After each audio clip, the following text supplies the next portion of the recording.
I've been calling it the Y factor of the election instead of the X factor. But my point is, it's very associated with Eknath Shinde, who's clearly upset about not getting the chief minister's post. Do you think the alliance, is that going to be a headache for the BJP, or do you think that the BJP simply has too many seats on its own for Eknath Shinde to have much clout? Because frankly, they can form the government even without. I mean, they won't do it, but technically, numerically, they can form the government without Mr. Shinde. Absolutely, because the numbers are stacked in such a fashion with Ajit Pawar now supporting BJP and Devendra Fadnavis for CM. They don't need Shinde. Shinde can be out. But that's not a signal they want to give at the outset of the, term. I think that it'll, Maharashtra, as you know, and Mumbai in particularly, values political stability. So that signal is very important for the Mahayuti to give. But Shinde, he has few cards up his sleeve at the moment. And as we know, he's agreed that he'll to accept a BJP chief minister. He will do whatever the prime minister and the home minister tell him to do. But then suddenly, mysteriously, he's taken off for his village. He's ill. And I think while the RSS Barkha has rooted very strongly for Fadnavis to become chief minister, and the ground level sentiment and the mandate clearly points that he should be the chief minister, but they're not sure whether the top brass in Delhi want it, or I mean, they will go along with it, because remember, we must remember that Haryana and Maharashtra have been delivered to the BJP by the RSS. They put their best foot forward. They've done door-to-door campaigning, and they're, as I say, strongly rooting for Fadnavis.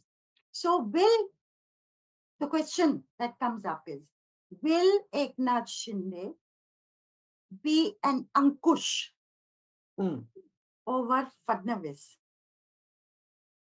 Himself an Ankush, used by others as an Ankush in the future.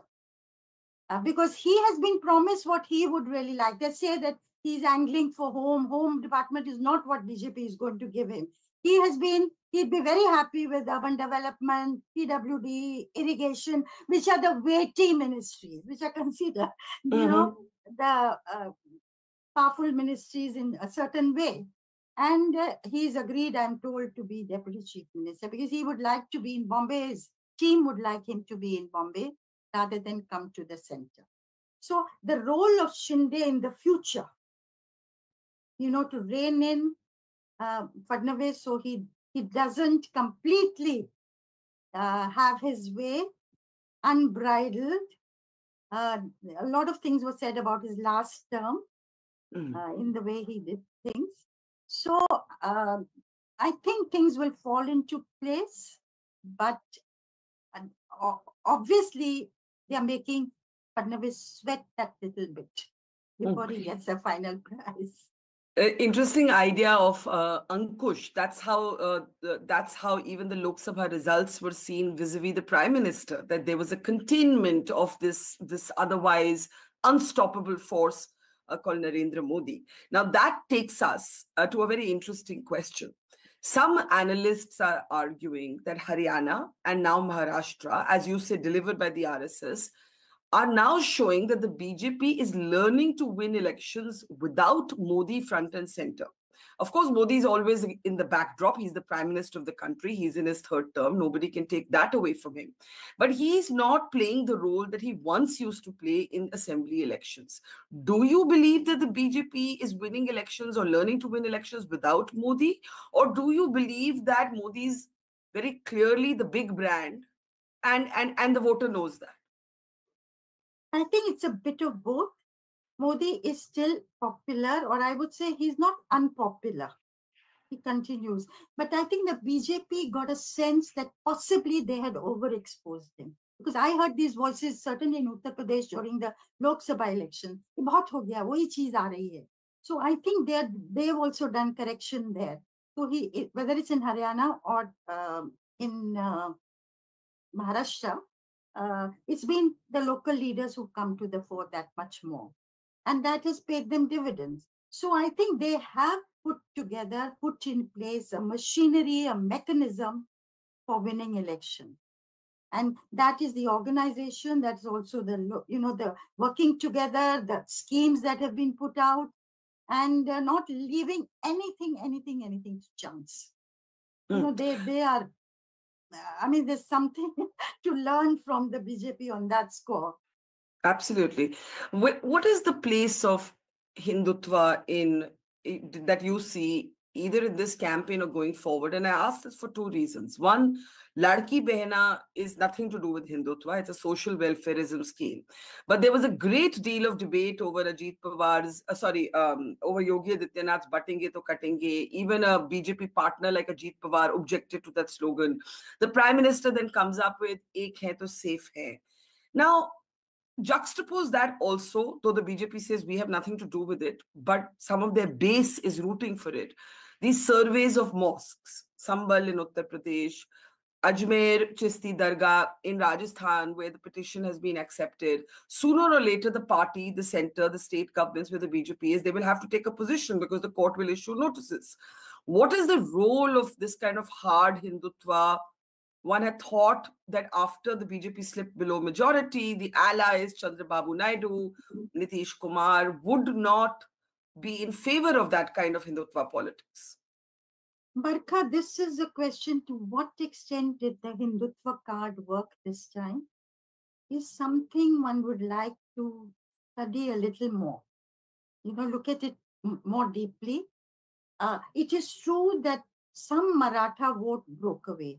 The earlier combination of Maratha Muslim Dalit, which was a winning combination, that I think got diluted this time for the MVA. A part of it was because of women, but it was also in some way a consolidation of non-Maratha communities. Leave Dalits aside, but others, the OBCs were solidly, and there were the upper caste, the middle class, and I think also some Marathas did break away from the MVA. Now, was the Hindutva card, the Batenge Katenge, did that have an effect? I don't have the answer to this question. During the campaign, it did not seem to be the case. In the Lok Sabha elections, it was in fact people said, ठीक है, I'm proud to be a Hindu, but बहुत हो गया Hindu-Muslim conflict. That kind of a note was struck. Now, the BJP seems to be playing this card again and again. Obviously, they think it works. And it may also be that the extreme right within the larger Sangh Parivar is something that they are catering to. Somebody, in the BJP had said to me several years ago that the real challenge to Modi will come from the extreme right. So is this happening? What we see in Sambal, what we see now in Ajmer, these are new kind of, which one thought had new fires being lit. Yeah, and it doesn't actually suit the central government. You see, if you look at the fact that the GDP for this quarter is below 6%, that's right. Any social strife cannot be good for the economy. Just leaving That's aside right. ideology for one moment, right? That's so this right. is a very interesting idea that Modi is now not being considered right enough by the extreme right. Well, there is a section obviously inside. And my question is it posing a challenge? What role would people like Mohan Bhagwat have to play in this? They are now backing the BJP. They had held back in the Lok Sabha election in some states after Mr. J.P. Nadda's statement that the BJP did not need any handholding by the Sangh, and that had made them unhappy. They are also asserting that somebody be made the national president of the party who is organizationally strong and is not a yes person of the government, doesn't just toe the line. So the organization has to be strengthened. So I think many parleys have taken place between the RSS and the BJP, and they have talked about it. And clearly some things have got sorted out because Haryana and Maharashtra both show that the Sangh put its best foot forward. So you're saying that whoever is the next BJP president, and there is talk of Bhupinder Yadav I don't know if you agree with that speculation. Earlier, there was talk of Fadnavis. That's clearly not happening after Maharashtra. Whoever it's going to be, ML and Khattar. ML Khattar. I mean, we don't know. With the Sangh, you never know. It can be somebody we're not even thinking of. But whoever it is, the RSS will have a big, if not the primary say in it. With the way things are today, yes. And the BJP dependent on the RSS to win the elections. Yes, I think the RSS will have some say. But it's also true that this cannot be done without the concurrence of Narendra Modi or the Home Minister. It will have to be both sides. Very interesting. But where does this leave the Congress? And let me elaborate on my question. You see, at one level, Priyanka Gandhi's one Wayanad, brother and sister, along with mother, are going to be in parliament. And that is going to be a sort of powerful collection of voices for the Congress party.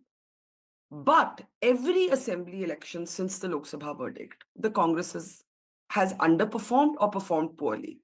So Jammu and Kashmir, their ally, the National Conference, said that the Congress did not pull its weight, and that reflected in the Jammu numbers. Haryana, miscalculation, too much dependence on Huda, counter polarization, the BJP doing a good job, Haryana slips away, which was a sure shot they believed for them. Jharkhand, they get lifted by the tailwinds of Hemant Soren and his wife Kalpana Soren, the JMM. And Maharashtra is the third consecutive defeat for the Congress party in assembly elections at a time when it really believed, I think, that it had at least a tight fight. There was no tight fight. Where does this leave the Congress party? I know that's a question many people are asking. Where does it leave the Congress party, the main opposition party, which was on the upswing after the Lok Sabha election, and that those speeches by Rahul Gandhi in Parliament, which gave new heart to the entire opposition. So yes, but the Congress is going for the old narrative, what it used in the Lok Sabha election. Caste census, for instance. Caste census is a card which is supposed to bring the OBCs to your side. But the completely contrary, moves are taking place. The OBCs are going to the other side, towards the BJP. And you are keeping on talking about the caste census.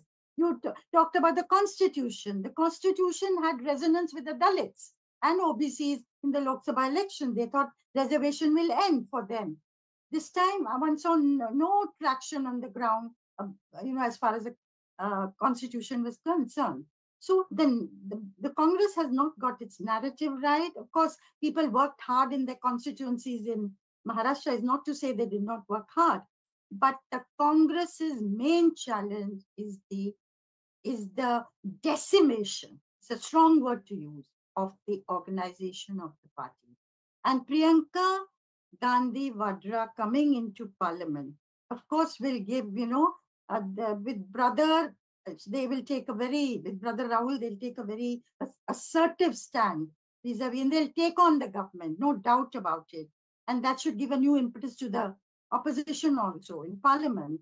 But the main challenge for brother, sister is how do you revive the organization? And that's hard work, Barkha.